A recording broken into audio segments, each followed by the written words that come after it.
Muy buenas, mis amados hermanos y amigos, que el Señor les bendiga grandemente. Vamos a iniciar con la lección número 14 sobre la venida de Cristo. Paso a decirles que esta lección es muy bonita, a pesar de que trae mucho dolor, porque encierra dolor, el dolor de el pastor Policarpo. Ustedes terminaron de ver la anterior, donde apenas Policarpo iba a ser apresado. Bueno, aquí ustedes van a ver todo lo que Policarpo fue valiente, el ejemplo que nos dejó a nosotros como creyentes, como hermano él en la fe, para seguir nosotros firmes. Entonces, vamos a iniciar como siempre como una oración. Que el Señor les bendiga grande y poderosamente. Oremos. Padre bendito, te alabamos en esta hora, te damos las gracias porque eres bueno, porque tu misericordia es para siempre. Te damos las gracias porque nos cuidas, nos guardas. Te quiero pedir en este momento que recibas toda la honra, la gloria y el honor, y que cada uno de mis hermanos puedan entender, Señor, esta clase, que puedan eh, ser bendecidos grandemente como lo fui yo cuando la estudié, a pesar de que es una lección dolorosa, pero que puedan aprender, Señor, a lo que los hijos de Dios siempre vamos a estar expuestos. Dame a mí, Señor, el denuedo para poder explicarles a ellos de la forma correcta, como tú quieres, como tú mandas en tu palabra, no como yo quiera, Señor, sino como tú. Gracias, mi Señor, te doy por todo en el nombre de Cristo Jesús. Amén y amén. Muy bien, esta clase eh, yo quiero que ustedes puedan verla desde la perspectiva de lo valientes que fueron las personas antes de nosotros, y que ellos han sostenido la verdad aún a pesar de muchas cosas y aún a pesar de situaciones difíciles.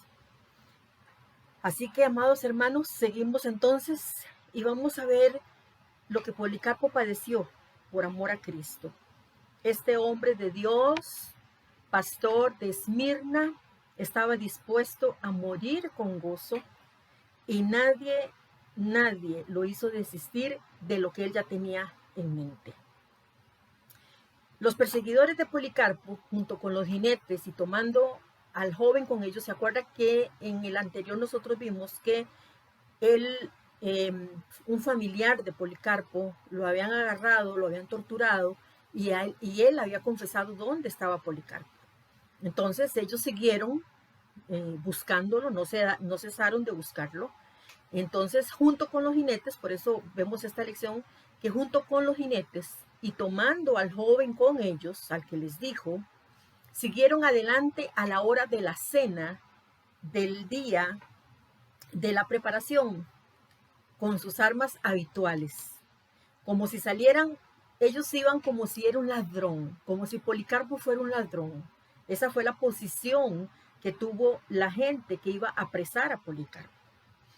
Llegando ya cerca del anochecer, al lugar donde él estaba, donde Policarpo estaba escondido por recomendación de sus familiares, lo encontraron acostado. Ahí estaba Policarpo, descansando, tranquilo, acostado en el aposento alto de cierta casa pequeña, desde donde pudiera Policarpo haber escapado a otro lugar, porque le quedaba cómodo en la posición donde esa casita estaba.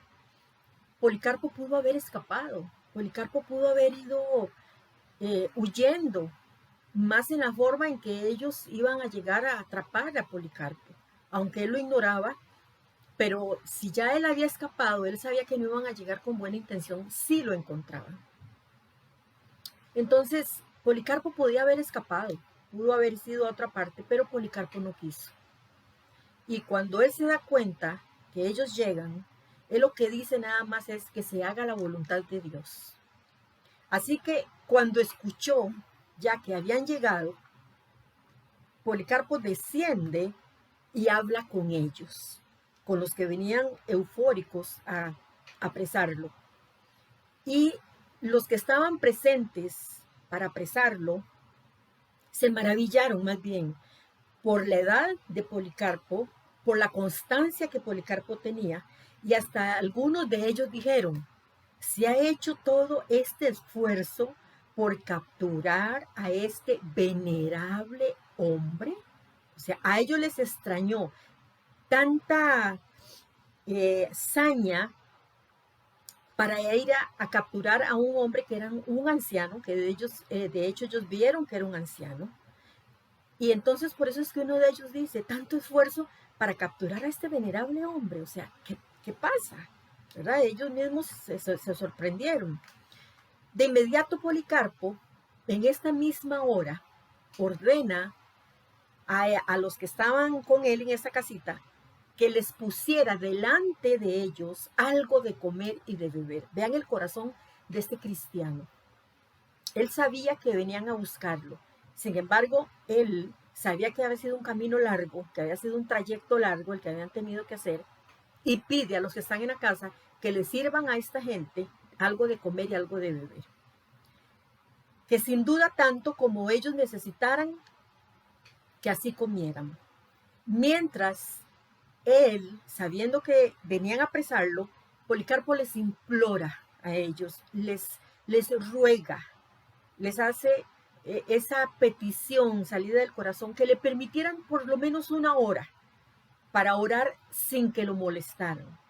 Por lo menos una hora donde él pudiera estar en la presencia del Señor y nadie lo molestaba. Muy parecido a lo que hacía Jesús cuando se encontraba en una situación que él necesitaba la fuerza del Padre, el apoyo del Padre, para poder salir adelante de las situaciones que se presentaban. Y aquí vemos entonces que Policarpo no es la excepción. También es lo que él pide, una hora. Les pide una hora para que él pueda ir y orar y no lo molesten. Lo dejan ir y al dejarlo ir estuvo de pie y oró. Y estando lleno, esto es impactante, hermanos, por eso es que se acuerdan que yo les he dicho que la persona que está para morir, para dar la vida por Cristo, Cristo le va a dar una gracia especial para que pueda desprenderse de la gente que quiere, desprenderse de este mundo, de lo material, y que nada más entre su pensamiento en Cristo, y que el Señor le permita que tenga la visión de ver a Cristo esperándole. Entonces dice que él pasó orando de pie y estando lleno de gracia, esto es lo que a mí me impacta, de gracia de Dios, de tal forma que pudo hacerlo más bien 2 horas completas. Vea Dios qué bueno, cómo sabía que para él no era para Policarpo suficiente una hora, que Policarpo necesitaba cargarse por 2 horas de oración. Nadie lo apresuró, nada, sino que el Señor hizo que hallara también gracia ante los ojos de esas personas, y Policarpo logró orar 2 horas completas. Para asombro de quienes le escuchaban, porque lo escucharon orar, de modo que muchos comenzaron, vean qué impactante, muchos de los que iban a traerlo comenzaron a arrepentirse de haber salido contra tan piedoso y venerable anciano. Ellos se sentían mal de ver lo que estaban haciendo cuando escuchaban a Policarpo orar. Un testimonio increíble, viviente de un hombre de Dios.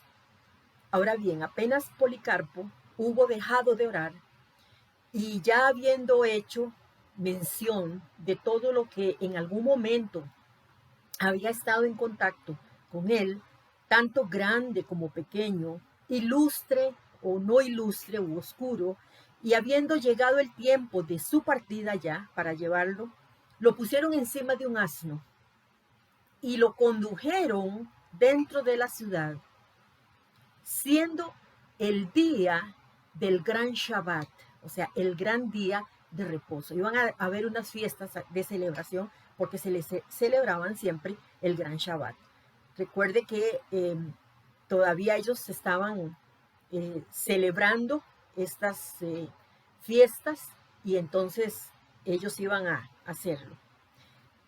El Irenash Herodes, que iba acompañado, uno de ellos que iba acompañado con su papá Nicetes, iba acompañado, ambos montados iban en un carruaje. Ellos iban ahí cómodamente, mientras Policarpo iba en un burro, ellos iban en un carruaje. Y al encontrarlo, a Policarpo, lo subieron. Se dieron cuenta que ahí venía Policarpo en un burro, y subieron a Policarpo al carruaje y se sentaron junto a él. Entonces ya Policarpo iba en el carruaje con uno de los Irinash y con el padre de este Irinash. Lo que aquí impacta, hermanos, y presten muchísima atención, es la actitud que de aquí en adelante tiene Policarpo, este hombre de Dios. Y dice que ellos intentaron persuadirlo. Vean las cosas que le dicen ellos a Policarpo para persuadirlo, porque ellos sabían que si ellos lo llevaban hasta donde tenían que llevarlo, él iba a morir. Entonces ellos tratan de persuadir a Policarpo y le dicen, ¿qué hay de malo? Le preguntan a Policarpo ellos, ¿qué hay de malo en decir Señor César y en sacrificar con las otras ceremonias que se observan en tales ocasiones? Estas ceremonias de adoración al César como ídolo. ¿Se acuerdan que eso ya lo habíamos visto?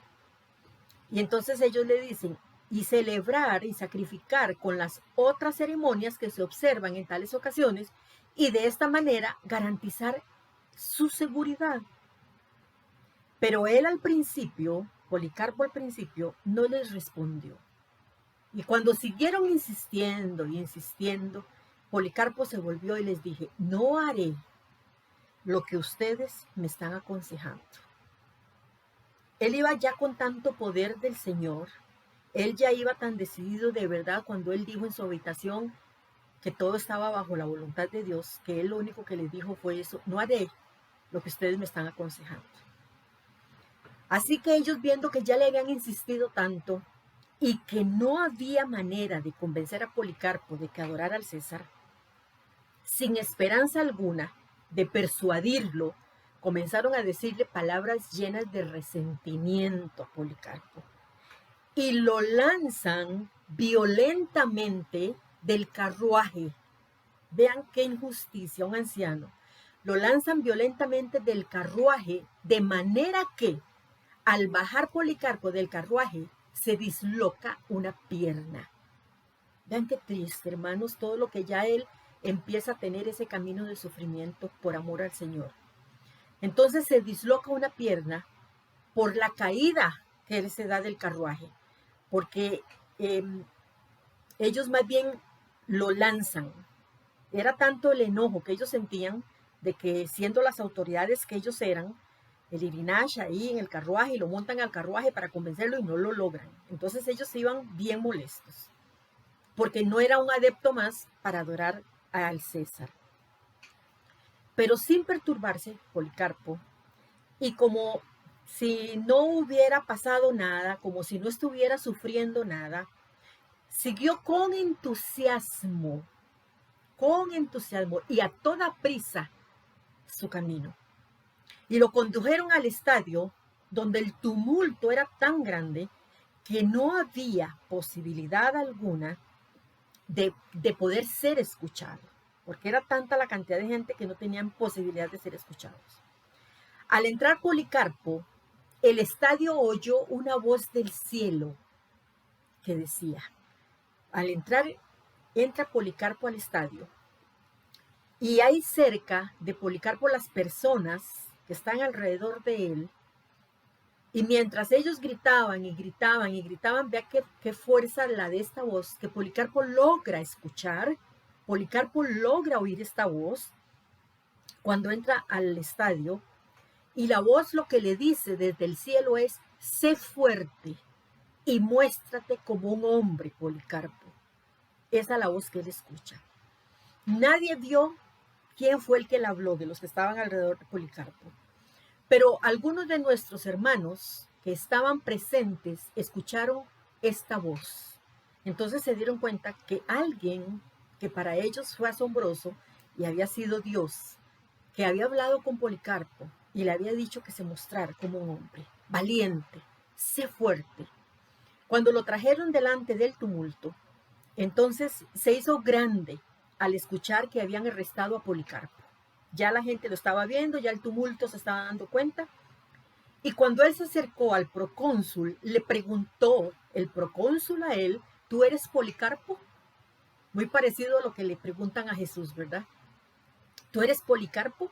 Al confesar que lo era, el procónsul trata de persuadirlo de que negara a Cristo. Eso es lo que hace el procónsul, diciéndole, tenga consideración de su anciana edad y otras cosas similares que le empezó a decir a Policarpo para que Policarpo fuese convencido de negar a Jesús.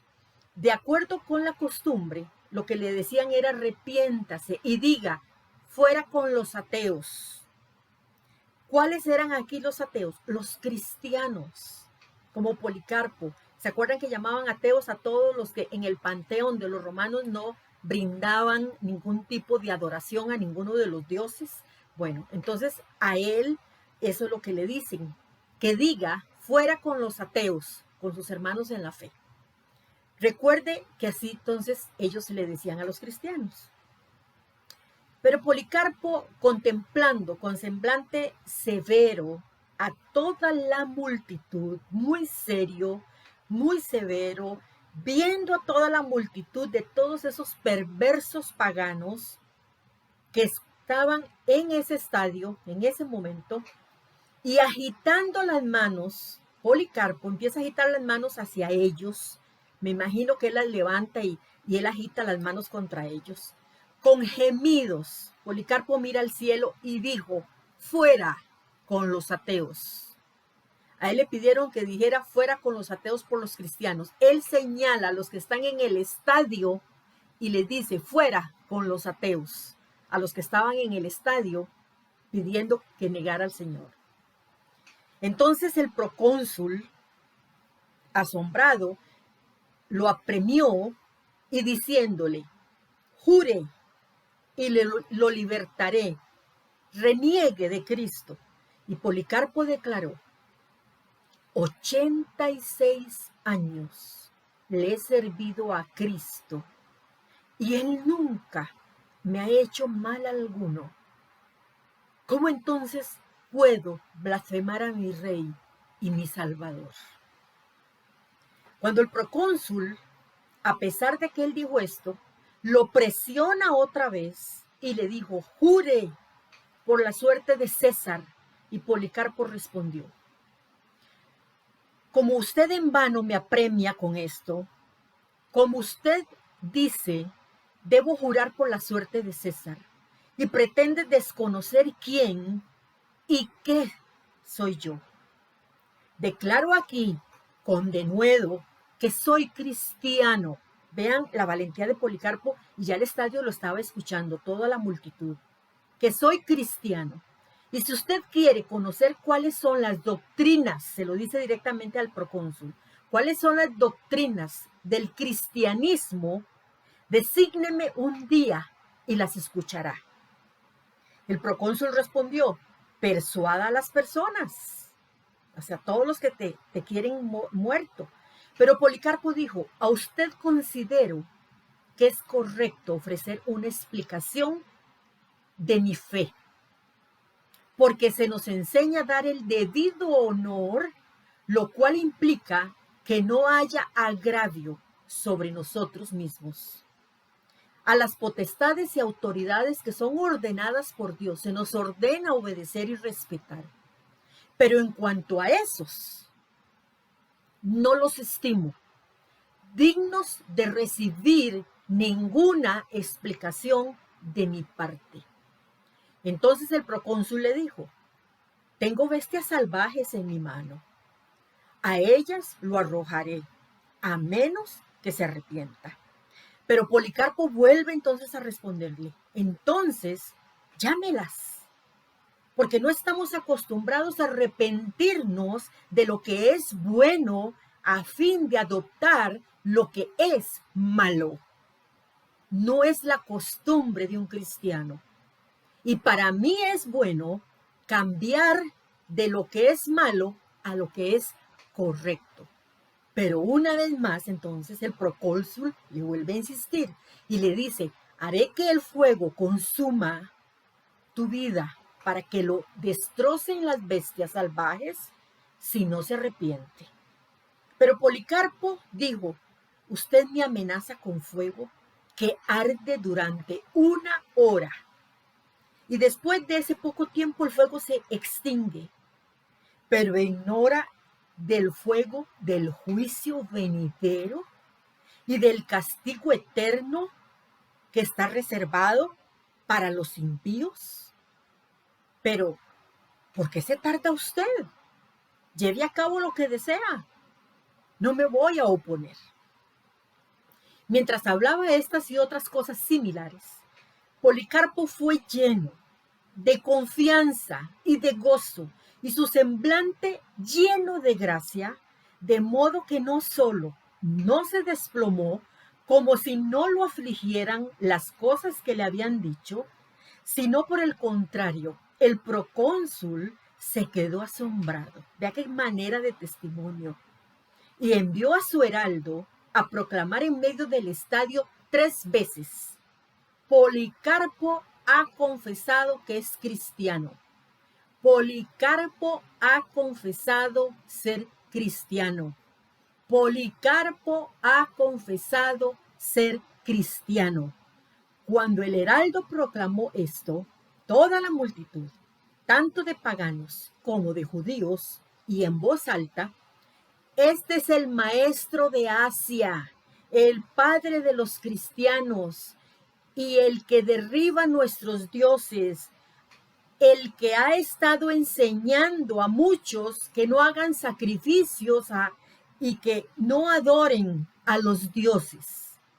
Hablando de esta manera, clamaban fuertemente e imploraron a Felipe, el asiarca, que soltara un león sobre Policarpo.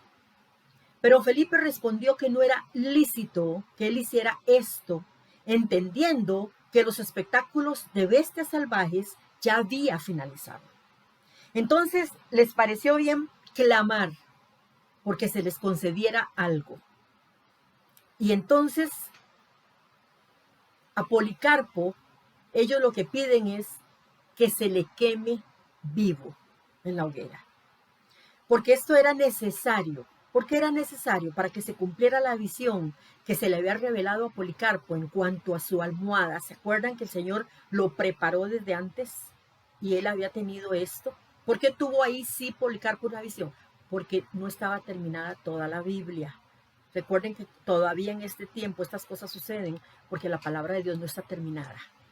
Entonces el Señor se comunica con Policarpo de esa manera.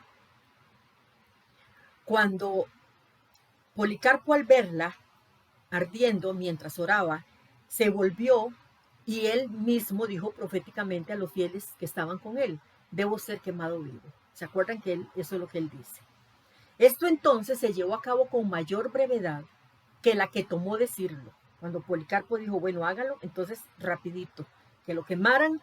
De inmediato las multitudes recogieron madera y leña de las tiendas y de los baños, y en especial los judíos, oigan bien, en especial los judíos, de acuerdo con su costumbre, los ayudaron con esto, con entusiasmo. Con entusiasmo. ¿Recuerdan lo que dice la palabra? Y aquellos que dicen ser judíos y no lo son. O sea, lo que estaba diciendo es que son judíos porque nacieron de padres judíos, pero su corazón no había tenido la circuncisión de ser judíos de corazón. Entonces, aquí él lo que les dice es precisamente esto. En especial los judíos, de acuerdo con su costumbre, los ayudaron en esto con entusiasmo. Y cuando la pira funeraria estuvo lista, ahora les voy a explicar qué es una pira. La pira es la hoguera que hacen o que hacían antiguamente para quemar los cuerpos de los difuntos y las víctimas de los sacrificios. Eso era una pira. Entonces, cuando la pira ya estaba lista, Policarpo, dejando a un lado sus vestiduras, porque Policarpo se las quita, zafando el cinturón, buscó también quitarse sus sandalias. A causa de su vida santa, él estaba incluso antes de su martirio adornado con todo bien.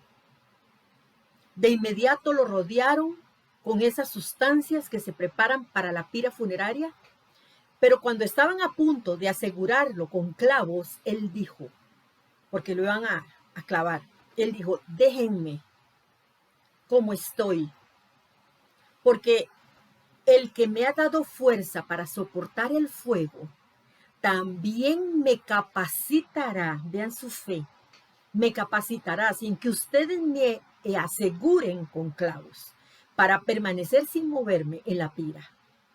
Entonces no lo sujetaron con clavos, sino que sencillamente lo amarraron. Y él poniendo las manos detrás de sí, él puso sus manos detrás, y siendo amarrado como un carnero distinguido, reservado, de entre un gran rebaño para el sacrificio, y preparado para hacer una ofrenda quemada, agradable a Dios, miró al cielo y orando dijo, oh Señor, y escuchen, esta es la oración que Policarpo hace antes de morir como pastor. Oh Señor, Dios Todopoderoso, Padre de tu amado y bendito Hijo Jesucristo, por quien hemos recibido el conocimiento de ti, el Dios de ángeles y principados, y de toda criatura, y de todo linaje de justos que viven delante de ti. Te doy gracias, porque me has tenido por digno en este día y a esta hora, de que tendré parte en el número de tus mártires, en la copa de Cristo, a la resurrección de vida eterna del alma y del cuerpo, mediante la incorruptibilidad impartida por el Espíritu Santo, entre las cuales puedo ser aceptado entre día ante ti como un sacrificio engordado y aceptable, de acuerdo con lo que tú, el siempre fiel Dios, has ordenado previamente. Me has revelado de antemano y ahora lo estás cumpliendo. Por lo cual también te adoro, mi Señor, con todas las cosas. Te bendigo, te glorifico, junto con el eterno y celestial Jesucristo, tu amado Hijo, con quien a ti y al Espíritu Santo sea gloria, tanto ahora como en los siglos venideros. Amén. Esta fue la oración de Policarpo, una oración de adoración, de aceptación y de deseando estar más bien él en la presencia ya del Señor.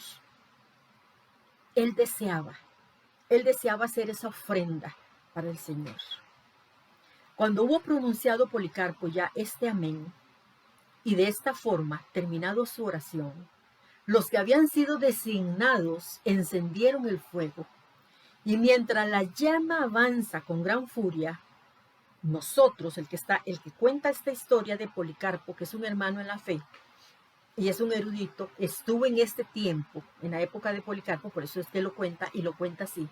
Y él dice, y nosotros, a quienes nos fue dado el ser testigos, contemplamos un gran milagro, y ha sido conservado para que podamos informar a otros lo que entonces ocurrió. Vean la belleza del poder de Dios. Porque el fuego, tomando forma de arco, como la vela de un barco cuando se hincha con el viento, ¿verdad? Que la vela se hincha y se aleja más bien, circundó, o sea, rodeó, como en un círculo, el cuerpo del mártir. Y él apareció dentro de ese círculo, no como carne que se quema, sino como pan que se está horneando. No le pegaban las llamas, o como oro o plata que resplandece en el crisol. Además percibimos una dulce fragancia, la que venía de la pira, como si allí estuviera despidiendo humo de incienso o alguna especia preciosa. Al fin, cuando aquellos hombres malvados vieron que su cuerpo no podía ser consumido por el fuego, ordenaron a un verdugo que se acercara y lo traspasara con una daga. Y al hacerlo, llegó una paloma y una gran cantidad de sangre salió de Policarpo de tal modo que se extinguió el fuego. Y todas las personas se cuestionaban que debía haber tal diferencia entre un incrédulo y los elegidos, de quienes este tan admirable Policarpo era uno de estos fieles escogidos, habiendo sido en nuestra propia época un maestro en Esmirna. Porque cada palabra que salió de su boca ha sido y será cumplida. La declaración de Jesús de que los judíos que perseguían a la iglesia de Esmirna decían ser judíos y no lo eran, han hecho que algunos se pregunten si eran racialmente judíos. Desde luego que eran pues descendientes de físicos de Abraham, porque ellos venían de Abraham, pero no verdaderos judíos, según la definición de Pablo. Porque Pablo define a los judíos de esta manera, en Romanos 2, 28 al 29 dice, no es judío el que lo es exteriormente, o sea, a través de la circuncisión, ni es la circuncisión, la que se hace exteriormente en la carne, sino que es judío el que lo es en lo interior, y la circuncisión es la del corazón, en espíritu, no en letra, la alabanza del cual no viene de los hombres, sino de Dios. Esta aclaración la hace Pablo muy bien para que puedan distinguir quiénes son de verdad judíos y quiénes no. Aunque estos eran judíos como raza, porque eran judíos como raza, espiritualmente eran paganos. Se aliaban a los gentiles enemigos de Dios en un intento de desgarrar y de desarraigar también al cristianismo de Esmirna. No solo el Señor estaba consciente de la persecución que enfrentaba la iglesia de Esmirna, sino también de su pobreza, a diferencia de su sinónimo griego, penés, que denota, este sinónimo griego, lo que denota es que luchan por sufrir sus necesidades fundamentales para poderlas suplir, más bien, no sufrir, luchan para poder suplir esas necesidades fundamentales que tenían en Esmirna. Eso es lo que este sinónimo griego significa, penés. Y la palabra en griego, tosheia, esta palabra tosheia lo que significa es pobreza. Describe a limosneros que no viven de su propio trabajo, sino de las limosnas de otros.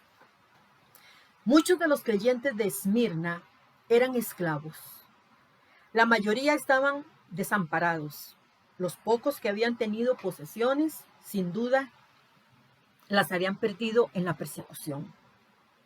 La iglesia de Esmirna tenía todos los motivos, desde el punto de vista humano, para derrumbarse, y en vez de esto, Esmirna permaneció fiel a su Señor como iglesia.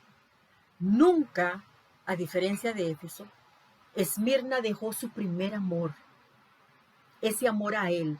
Por eso Jesús le dijo, tú eres rico. A eso se refería el Señor, tú eres rico. Se estaba refiriendo que tenía la mayor riqueza y era la espiritual, aunque ellos eran muy pobres. Ellos, los cristianos de Esmirna, tenían lo que realmente importaba. Ellos tenían la salvación, tenían la santidad, la gracia del Señor, la paz, el compañerismo, un compasivo Salvador y un consolador. La iglesia de Esmirna era la rica iglesia pobre, porque todas las riquezas que tenía Esmirna eran espirituales. Materialmente podía ser pobre, pero era una iglesia rica ante los ojos de Dios. Y es lo que realmente importa, hermanos. Tener esa riqueza ante los ojos de Dios. A diferencia de la iglesia de la Odisea, que vamos a ver cómo fue la iglesia más apóstata, la Odisea, que era la iglesia materialmente rica, porque la Odisea era rica, pero espiritualmente pobre. Veamos cómo lo describe el Señor Jesús en Apocalipsis 3:17.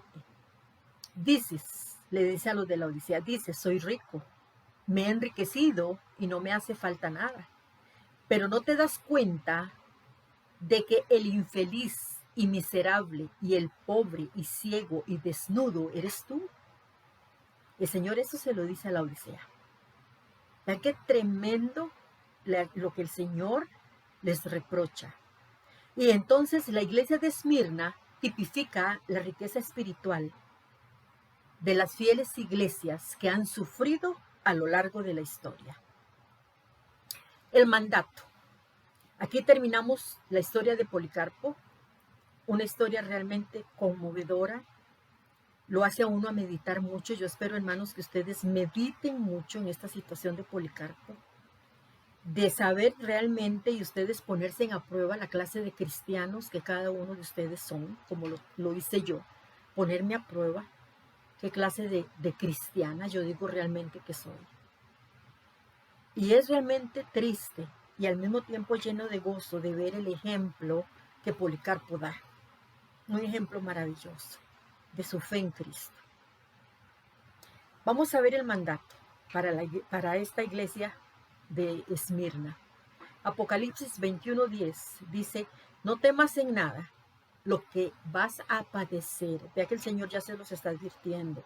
He aquí, el diablo echará a algunos de vosotros en la cárcel para que seáis probados y tendréis tribulación por 10 días.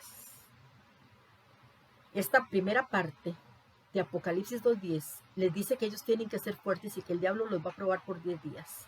Y después el Señor en la parte B de este versículo le dice, y si ustedes soportan hasta la muerte, sin haberme negado, tendrán la corona de la vida eterna.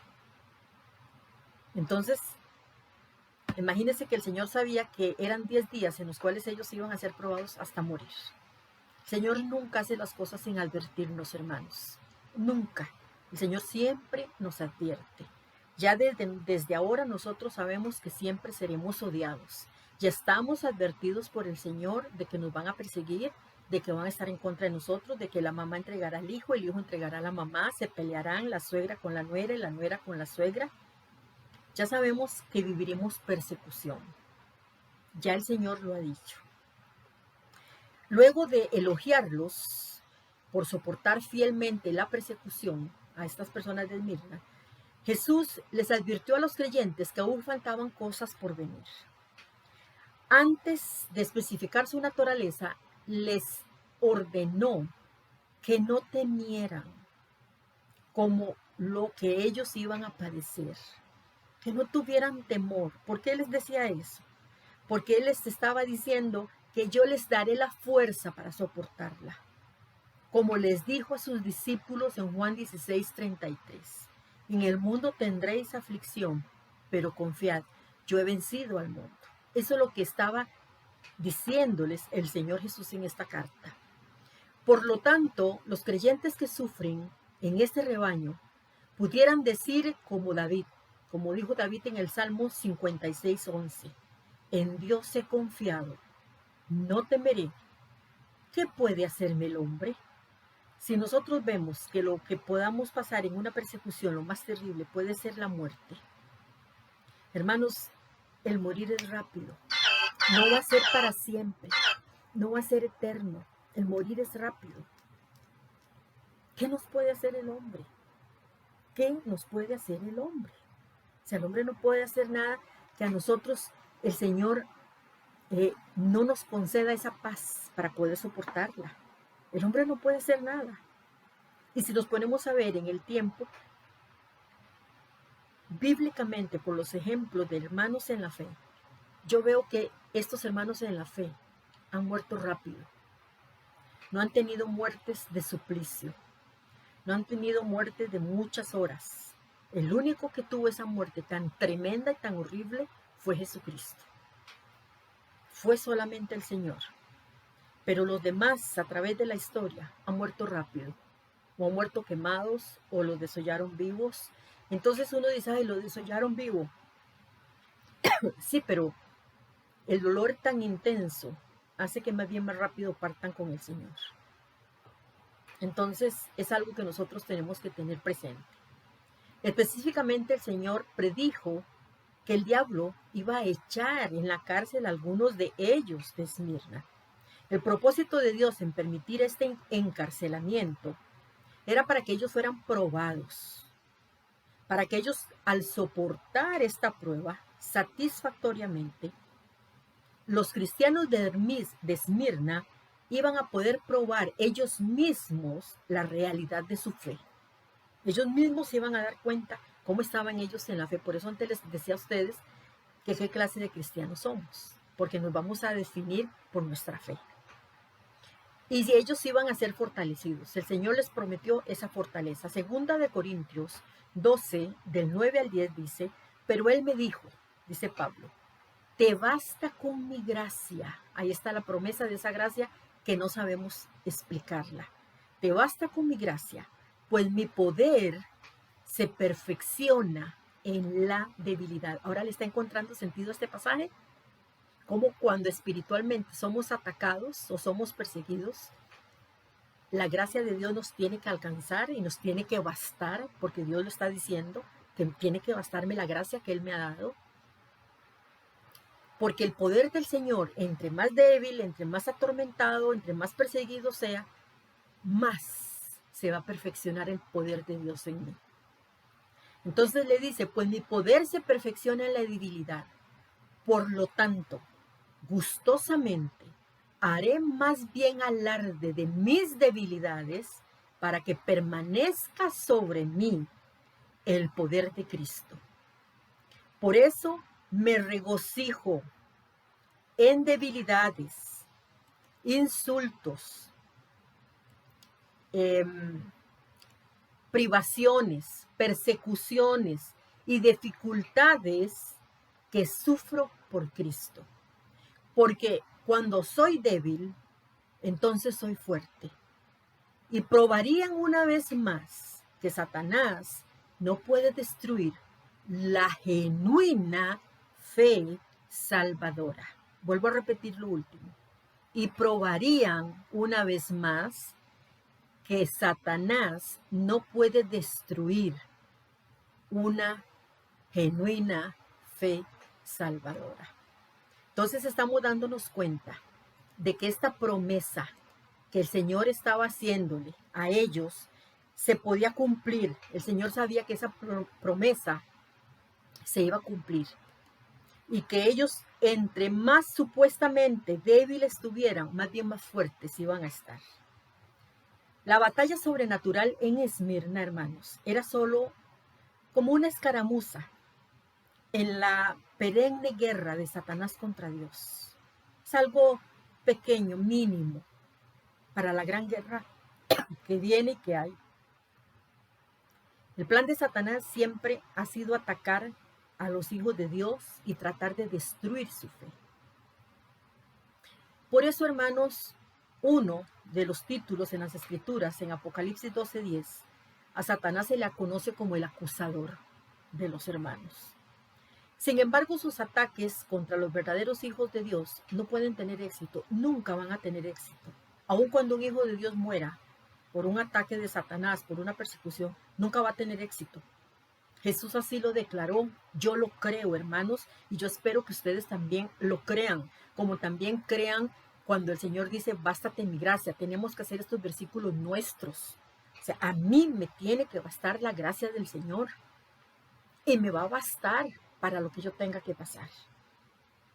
Entonces Juan 10, 28 y 29 dice, yo les doy vida eterna y no perecerán jamás, ni nadie los arrebatará de mi mano.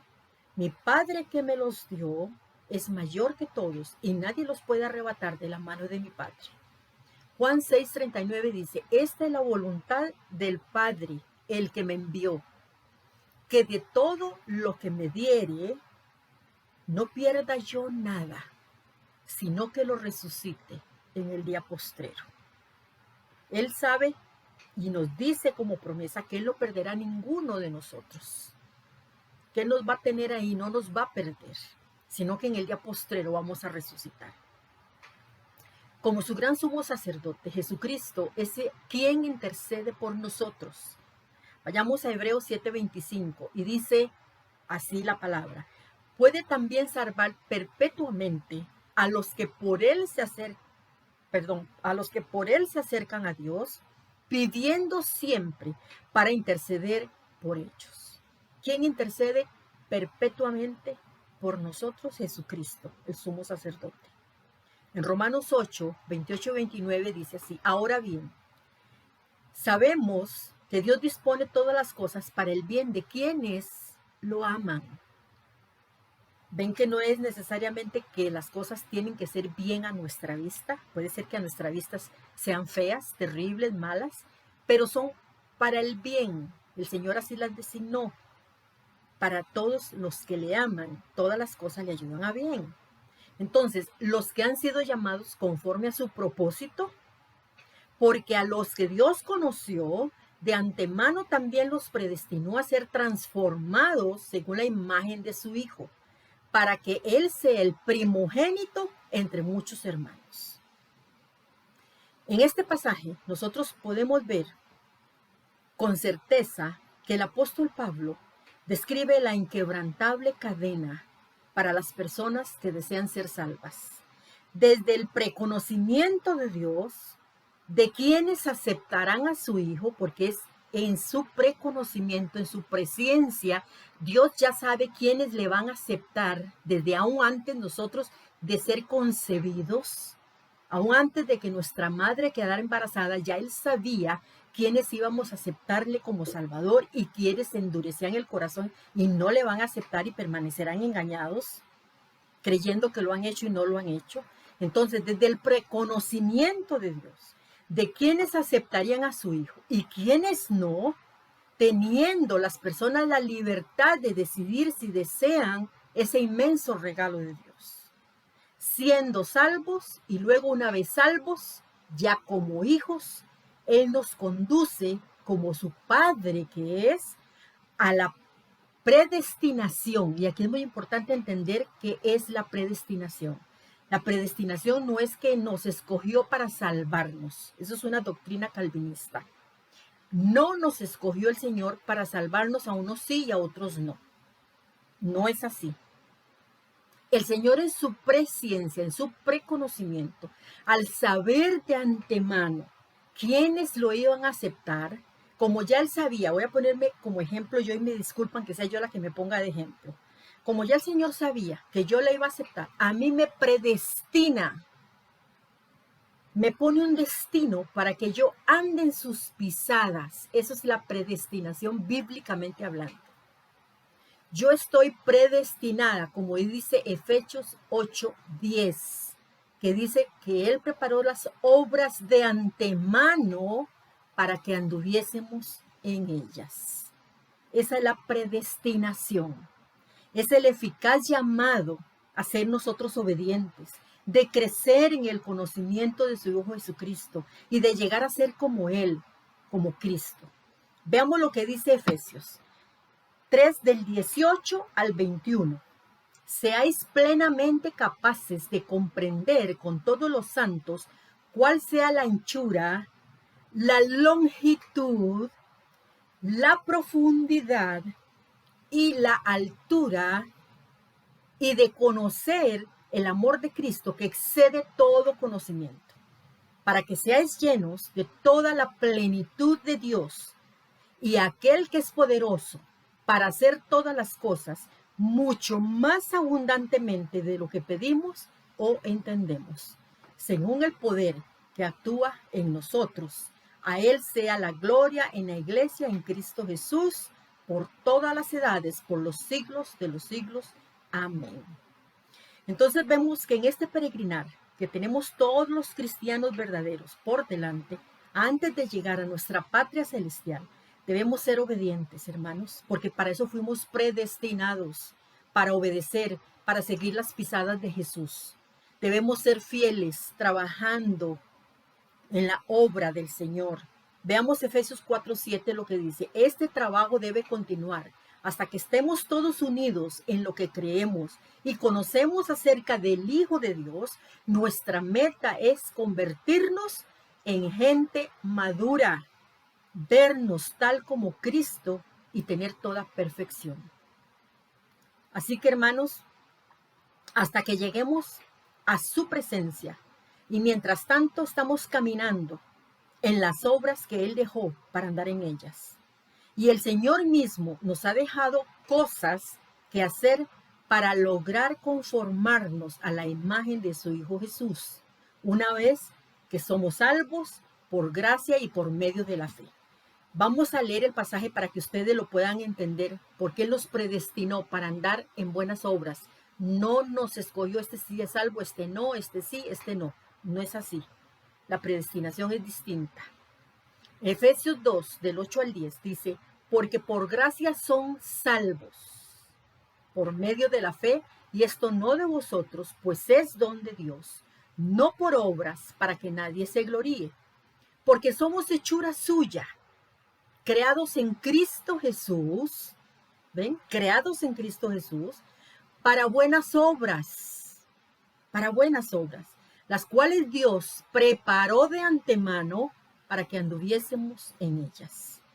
Debemos andar entonces en obediencia a lo que Dios nos dejó en su palabra por amor a Él. El conocimiento de que sus esfuerzos para destruir la fe salvadora están condenados al fracaso no disuade a Satanás de intentarlo. Él no se ve disuadido de esto y seguirá haciendo y seguirá molestando hasta que su fin llegue, porque él sabe que su fin está cerca. Tratará de cuando se hable de salvación, la gente pierde interés, alguien interrumpe, alguien llega que nunca llegaba y llegado ese momento cuando se está hablando de salvación, alguien llama por teléfono, alguien toca la puerta. Algo sucede, porque él siempre va a hacer que la gente escuche lo menos posible de la salvación. Les va a meter otro tipo de ideas en su cabeza, va a manejar y gobernar su cabeza y sus ideas en base a lo que su boca ha hablado, de que, qué sé yo nunca voy a dejar esta religión, yo siempre me voy a mantener aquí. Entonces Satanás va a empezar a poner un velo para que ellos no puedan ver eso y se sientan mal y que ellos no pueden alejarse de lo que ellos han creído durante mucho tiempo. Entonces, cuando se habla de salvación, la gente va a perder ese interés y su más destacado ataque contra la fe salvadora la registra el libro de Job, donde con la autorización de Dios, eso sí, tomó de Job su familia, sus posesiones y su salud física. Todo lo que le quedó a Job fue una irascible mujer. Una mujer que le dice, maldiga a Dios y muérete. Y amigos que fueron muy ineficaces en sus consejos y lo llevaron a no prestar atención a lo que realmente Dios estaba queriendo que Job conociera de él mismo. Pero Job en el capítulo 1, versículo 22 dice, en todo esto no pecó Job, ni atribuyó a Dios despropósito alguno. Job 2.10 dice, Job le respondió, mujer, hablas como una mujer necia, como una mujer fatua has hablado. Si de Dios sabemos recibir lo bueno, ¿no sabremos también recibir lo malo? A pesar de todo esto, Job no pecó ni de palabra. La declaración triunfante de Job la vemos en Job 13:15. Dice, aunque él me matare, en él esperaré. Vean la confianza que Job tenía. Señalaba tanto el triunfo de la verdadera fe salvadora, porque aquí Job estaba revelando el triunfo de ser salvo, como la absoluta derrota de Satanás, porque Satanás fue el que empezó a decir que probaran a Job. En el Nuevo Testamento, Satanás procuró destruir la fe salvadora de Pedro.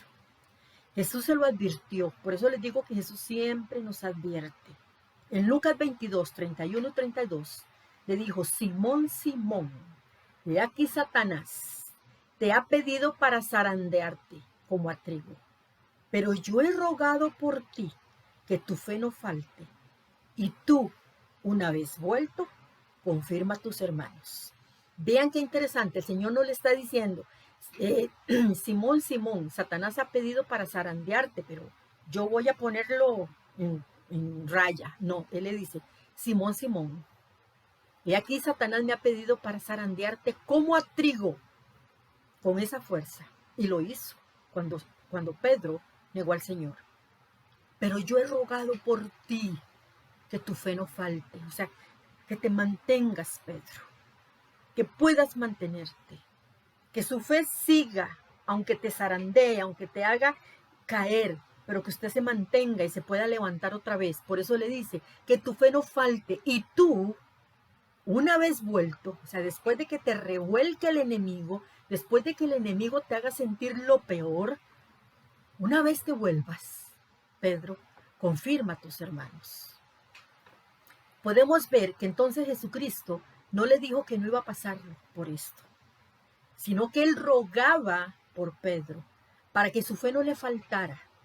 Al igual que a los creyentes de Esmirna, Jesús predijo el ataque de Satanás contra Pedro, pero también que Pedro lo iba a soportar debidamente.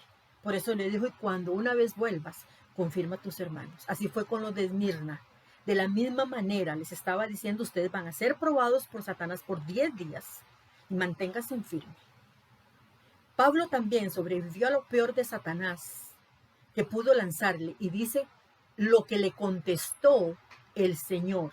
En 2 Corintios 12, 9, 10 dice, y me ha dicho, bástate mi gracia, porque mi poder se perfecciona en la debilidad. Por tanto, de buena gana, me gloriaré más en mis debilidades para que repose sobre mí el poder de Cristo, por lo cual, por amor a Cristo, me gozo en las debilidades, en afrentas, en necesidades, en persecuciones, en angustias, porque cuando soy débil, entonces soy fuerte.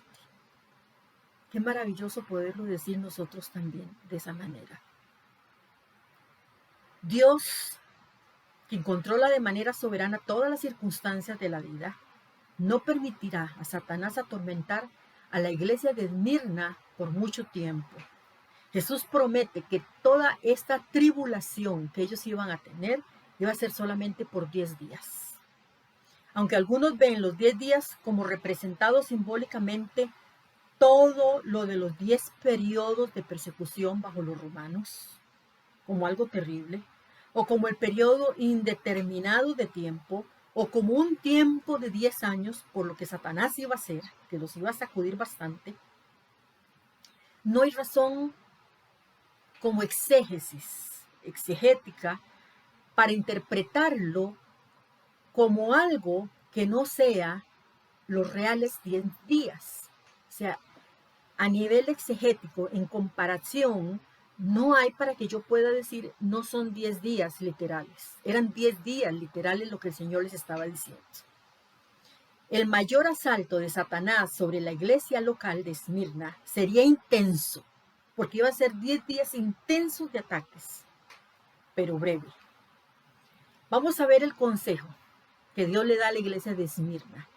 Y le dice, sé fiel hasta la muerte, y yo te daré la corona de la vida. Esta es la segunda parte del versículo que leímos en Apocalipsis 2:10. Apocalipsis 2:10 termina con este. Sé fiel hasta la muerte, y yo te daré la corona de la vida. El que tiene oído, oiga lo que el Espíritu dice a las iglesias. El que venciere no sufrirá daño de la segunda muerte. Apocalipsis 2:10, parte B. Y el versículo 11 también, que está aquí, dice, sé fiel hasta la muerte, y yo te daré la corona de vida. El que tiene oído, oiga lo que el Espíritu dice a las iglesias. El que venciere no sufrirá daño de la segunda muerte. Como se observó antes, Cristo no tenía motivos para amonestar a la iglesia de Esmirna, esta fiel iglesia que estaba en la ciudad de Esmirna. Termina su carta con unas palabras finales a la iglesia de Esmirna, alentándoles con el consejo: el que prueba la autenticidad de su fe al permanecer fiel al Señor hasta la muerte, recibirá como recompensa la corona, y es en griego Stéfanos, la corona del triunfador, o sea, la corona de la vida. Y lo vemos en Santiago 1:12, que dice: Dios bendice a los que soportan con paciencia las pruebas y las tentaciones, porque después de haberlas sufrido, recibirán la corona de vida que Dios ha prometido a quienes le aman. La corona es la recompensa, es la culminación, es el logro de la genuina fe salvadora de la vida eterna. Una persona verdaderamente cristiana llegará hasta la muerte y no negará nunca a Jesucristo. Por eso esto nos sirve para analizarnos y ponernos nosotros a ver cómo es nuestra vida cristiana, si realmente esa fe salvadora está en nosotros. Las escrituras enseñan que los verdaderos cristianos perseverarán. Esto es la inequívoca enseñanza, hermanos, de la Biblia. Mateo 10:22 dice, por cuanto de mi nombre todo el mundo los odiará, pero el que resista hasta la muerte será salvado. O sea, si usted resiste es porque era salvo de verdad. Si usted no resiste es porque no había gracia en usted para poder soportar, porque no era hijo de Dios. Pero el que resista hasta el final será salvo. Mateo 4, del 13 al 20, también les dijo, si no entienden ustedes esta parábola, ¿cómo podrán entender todas las demás? El sembrador es el que siembra la palabra. Algunos son como los sembrados junto al camino. En ellos se siembra la palabra, pero enseguida después de oírla, viene Satanás y les arrebata la palabra sembrada en su corazón. Otros son como los sembrados entre las piedras, y al oír la palabra enseguida la reciben con gozo, pero como no tienen raíz, su vida es muy corta y al venir las aflicciones o la persecución por causa de la palabra, enseguida tropiezan. Por eso es tan importante discipular a los nuevos creyentes, para que se empiecen a mantener firmes en la fe. Otros son como los que fueron sembrados entre espinos. Estos son los que oyen la palabra, pero las preocupaciones de este mundo, el engaño de la riqueza, la codicia por otras cosas, las codicias por otras cosas, entran en ellos y ahogan la palabra, por lo que ésta no llega a dar fruto. Pero hay otros que son como lo sembrado en buena tierra. Son los que oyen la palabra y la reciben y rinden fruto. Dan 30, dan 60 y hasta 100 semillas por cada semilla sembrada. ¿Qué quiere decir esto? Los de la prosperidad toman este pasaje fuera de contexto y dicen que el que siembra la semilla, que es la plata, va a recoger hasta el 30 y hasta el 60 y hasta el 100%. Hermanos, eso es una herejía, eso da temor.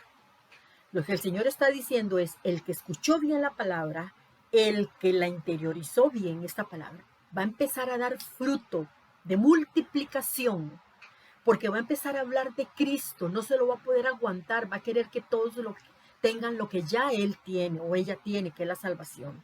Entonces empieza a dar fruto ¿qué? De que van a aparecer 30 personas convertidas, 60 personas convertidas, 100 personas convertidas. Porque esa persona va a estar sembrando y sembrando y sembrando la semilla que es la palabra de Dios, no la semilla del dinero. Así que eso solo los de la prosperidad lo enseñan. Tengan cuidado, hermanos, porque este pasaje lo sacan de contexto. No se está refiriendo a eso. Aquí está hablando de lo que significa la siembra espiritual y la cosecha de almas. A eso es lo que se refiere.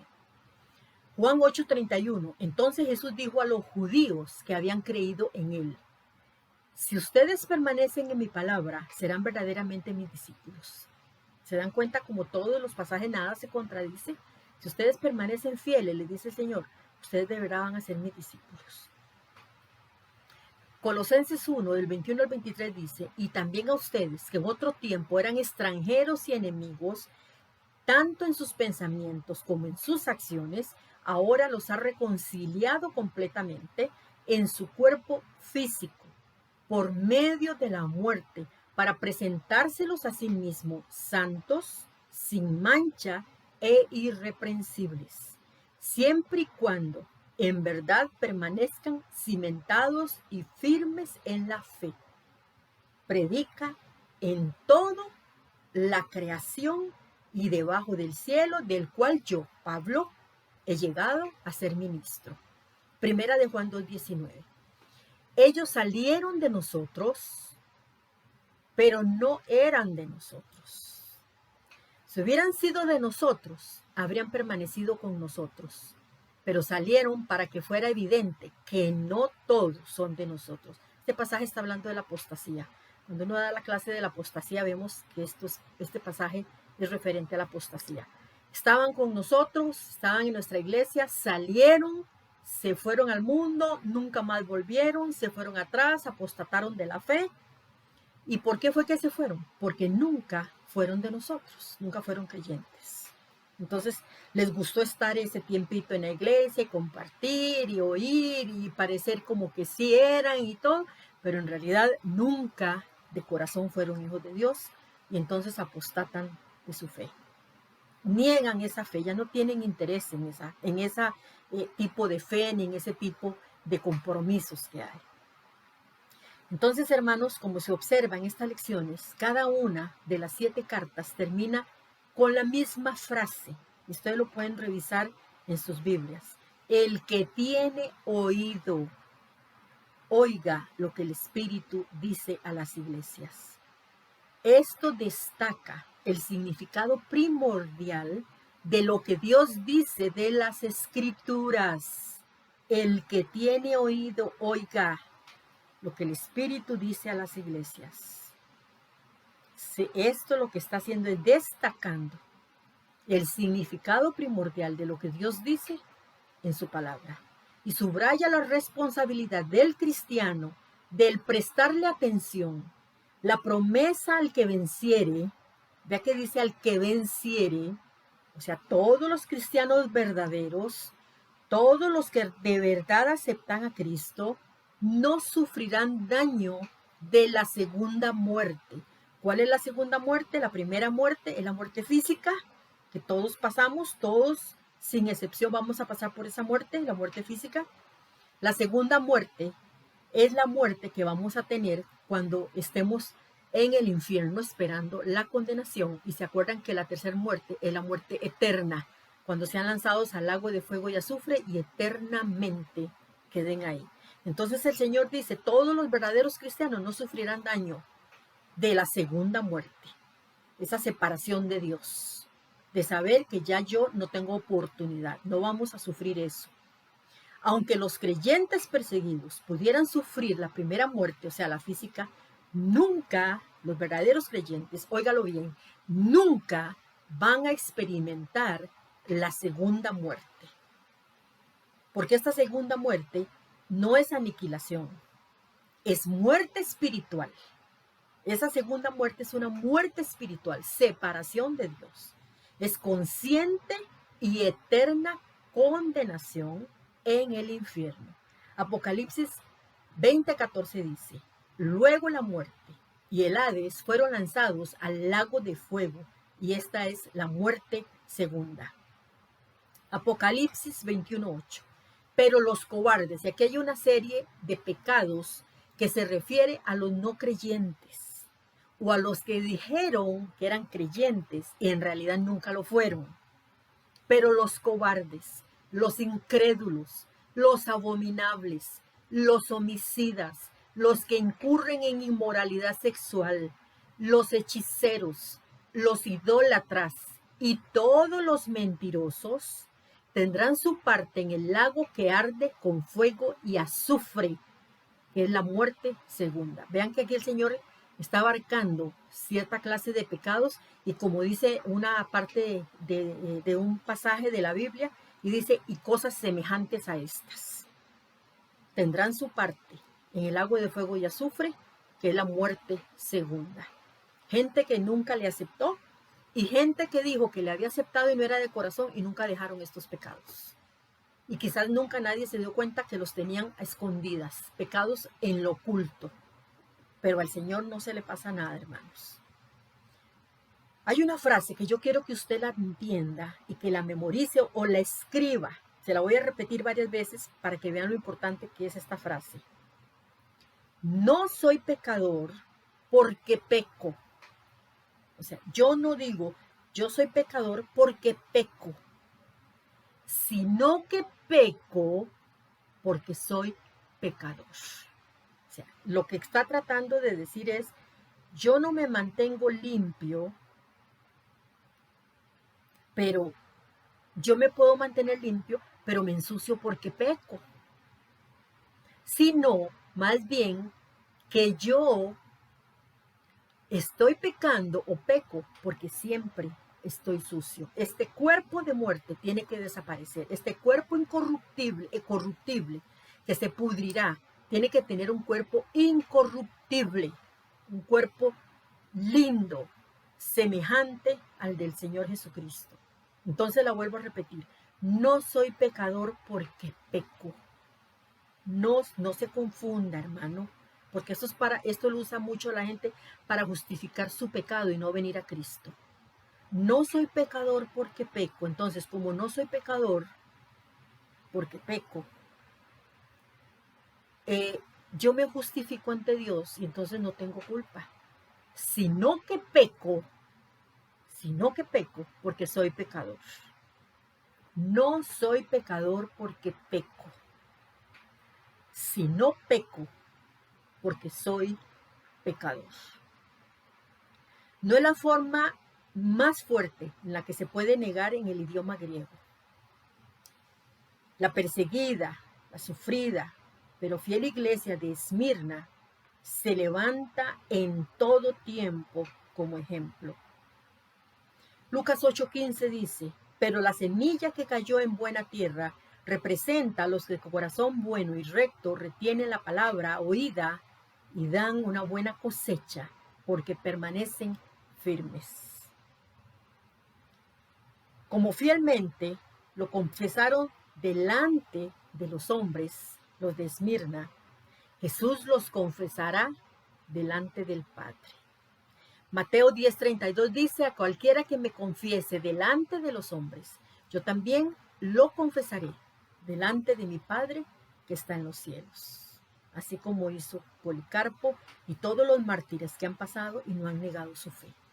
Si usted revisa la palabra de Dios, se dará cuenta que los verdaderos hijos de Dios, y en la historia eclesiástica y en la historia del mundo, todos los que han muerto por decir que han sido cristianos, se han mantenido firmes hasta morir. Hasta aquí, hermanos, esta lección 14 de la segunda venida de Cristo. Espero que sea de muchísima bendición, así como lo fue para mí, porque realmente para mí fue de muchísima bendición. Y espero que sea de esa misma manera de bendición para ustedes. Como siempre, vamos a concluir con una oración. Si tienen alguna duda, ya saben que me pueden escribir o me pueden mandar un mensaje. Yo les voy a responder cualquier duda que tengan. Hermanos, de verdad es un gusto haber estado nuevamente con ustedes. Y ha sido un gusto poder contar, aunque sea doloroso, hermanos, porque es impactante oír la historia de Policarpo. Pero al mismo tiempo, esa maravillosa historia nos da fuerza para saber que hay promesas que el Señor ha dado para nosotros, como el que permanecerá con nosotros, que la gracia de Él estará en nosotros, que no nos dejará, no nos abandonará, aún a pesar de que tengamos que dar la vida por nuestro Señor. Que el Señor les bendiga. Vamos a orar, como terminamos siempre. Padre bendito, te damos las gracias y toda honra, gloria y honor sean para ti en esta hora, por lo bueno que tú eres, Señor, por lo grande y maravilloso que tú eres. Gracias, Señor, porque a mí me has enseñado, Señor, grandemente de tu palabra. Gracias porque has hablado a mi corazón, Señor, y me has enseñado que si yo soy hija tuya, yo tendré promesas de soportar hasta la muerte, Señor. Manténme firme. No permita, Señor, que yo nunca reniegue de ti. Padre, gracias, porque sabemos que los verdaderos cristianos no reniegan de ti. Nunca reniegan de que te conocen. Más bien te confiesan delante de los hombres, y así tú los confesarás delante de nuestro Padre Celestial. Bendice cada hogar representado, cada hermano que vaya a escuchar esta lección. Y permite, Señor, que a solas contigo puedan tomar decisiones importantes. Que a solas contigo cada hermano, cada hermana que haga esta lección, que escuche esta lección, pueda venir a ti y hablarte. Pueda venir a ti, Señor, en oración y estar a cuentas contigo. Que sea, Señor, claro para cada uno de los que le escuchen. Y que tu nombre sea honrado y glorificado por los siglos de los siglos, Señor, porque todo es para tu honra y tu gloria. Líbranos, Señor, de esta pandemia. Guárdanos, Señor, te lo pido, y que podamos ser obedientes, obreros fieles, trabajadores en este peregrinar nuestro aquí en la tierra, mientras, Señor, tú nos llamas a tu morada celestial. Gracias, Padre, te damos en el nombre de Cristo Jesús. Amén. Muchísimas gracias, hermanos. Dios les bendiga grandemente y nos estamos viendo, si Dios lo permite, la próxima semana para tener una clase más sobre la segunda venida de nuestro Señor Jesucristo. Ya van viendo cómo nos vamos adentrando más y, como les había dicho, podemos empezar a ver la clase de iglesia que el Señor quiere, esa iglesia sin mancha y sin arruga. Estamos empezando a distinguirla dentro de estas iglesias. ¿Cómo es que el Señor quiere que sea su iglesia? ¿Cómo es que el Señor espera que sea su iglesia? ¿Y cuáles dicen que son iglesias del Señor y dolorosamente no lo son? Así que un abrazo fuerte, hermano. La próxima semana entramos con la iglesia de Pérgamo. Ya, si Dios lo permite, vamos a ver la iglesia de Pérgamo. Igualmente les mando el mapita y les mando las ruinas que hay ahorita en Pérgamo. Y para que ustedes entiendan muchas cosas sobre Pérgamo. Pérgamo, al menos el papel o el pergamino, el nombre lo tiene precisamente de Pérgamos, del griego, de donde viene, de donde estaba la iglesia en la ciudad de Pérgamo. Así que vamos a ver esto y más cosas, si Dios lo permite, la próxima semana. Así que un fuerte abrazo, hermanos, que Dios les bendiga grande y poderosamente, y mantengámonos en oración unos por otros, y que la voluntad del Señor sea hecha en su vida y en mi vida. Hasta una próxima oportunidad. Chao.